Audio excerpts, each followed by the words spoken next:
Dear students, today we will talk about Special Industry Initiative SIIJ&K। तो इसमें हम ये बात करेंगे कि मान लें किसी ने स्कूल छोड़ दिया है, किसी ने कोई ड्रॉप आउट है, किसी ने कम तालीम हासिल की है, तो उसका ये मतलब नहीं है कि उसको जॉब अपॉर्चुनिटी, उसको जॉब नहीं मिलेगा। किसी ने बीच में स्कूल छोड़ दिया है, या वो ड्रॉप आउट है, या उसने कम पढ़ा है, तो उसका ये मतलब नहीं है कि उसको जॉब नहीं मिलेगा। तो उसके लिए गवर्नमेंट ने स्कीमें लाई हैं। तो इसमें उसने ये नहीं देखा जाएगा कि उसने कितना पढ़ा है, उसकी परसेंटेज क्या है, तो उसको skill training, technical skill training दी जाएगी। तो स्किल जो है, ये टेक्निकल स्किल, ये उसके पास एक हथियार रहेगा। किसके लिए? क्योंकि जो अनस्किल्ड यूथ है, नौजवान है, तो उसको तो कहीं जॉब नहीं मिलता। लेकिन जो स्किल्ड होता है उसको हर कोई सोचता है कि इसको मैं ग्रैब कर लूँ, ये हमारे पास ही रहे, तो मैं मतलब ये हमारी फैक्ट्री में काम करे या ये हमारे पास काम करे। देखो, किसी ने बीए किया है, किसी ने एमए किया है, किसी ने पीएचडी किया है, उसके पास कम्युनिकेशन स्किल तो हैं ही, लेकिन उसके पास टेक्निकल स्किल्स नहीं है। जब भी आप किसी मल्टी कंपनी में इंटरव्यू के लिए जाते हो, तो वहाँ आपको 6 स्टेज से गुजरना पड़ता है। तो जिसने पढ़ा है, मानो एमए किया है, पीएचडी किया है, तो उसके पास कम्युनिकेशन स्किल्स तो हैं, लेकिन टेक्निकल स्किल्स की कमी की वजह से जो कोई जॉब होता है वो जॉब को हासिल नहीं कर सकता है। तो इसके लिए गवर्नमेंट ने क्या किया है? गवर्नमेंट ने ये किया है कि गवर्नमेंट ने एक इनिशिएटिव उठाया to engage the youth. One initiative could be identify 10 to 20 companies across industry sector to partnership with an educational institution and run special training programs to enhance employment of 8,000 youth per annum in Jammu and Kashmir over a 5 years period. This would help 14,000 youth in Jammu and Kashmir becoming employment in various sectors across India. कहने का मतलब ये है कि ये PP mode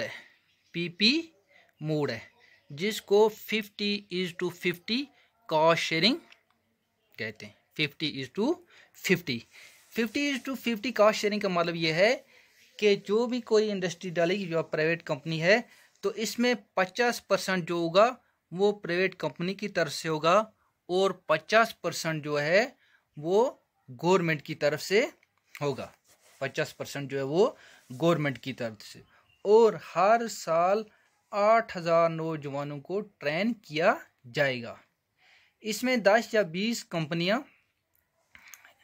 इनको training देंगी। ये कंपनियां खुद तो नहीं ट्रेनिंग देंगी, तो ये कंपनियां एफिलिएशन किसके साथ कोलैबोरेशन करेंगे? एजुकेशनल इंस्टीट्यूशनल के साथ। तो हर साल 8,000 बच्चों को स्किल ट्रेनिंग दी जाएगी। इसी तरह से 5 सालों में 40,000 ये नौजवान जो हैं उनको ट्रेनिंग मिलेगी। जैसे उड़ान कंपनी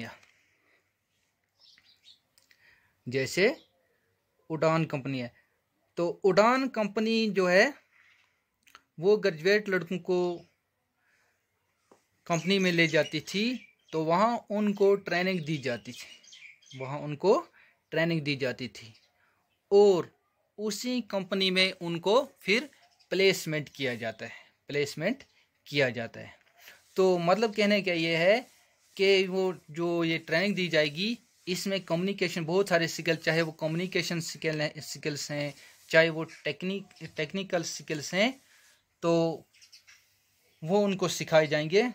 जब वो सीख जाते हैं तो तो फिर वो जो कंपनी वो आसानी से किसी भी कंपनी में अपना जॉब हासिल कर सकते हैं या अपनी कंपनी डाल सकते हैं।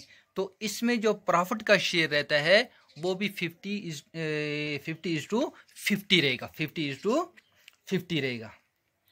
50% जो है वो गवर्नमेंट को जाएगा और 50% जो है वो प्राइवेट को जाएगा। तो उड़ान की मैंने बात की।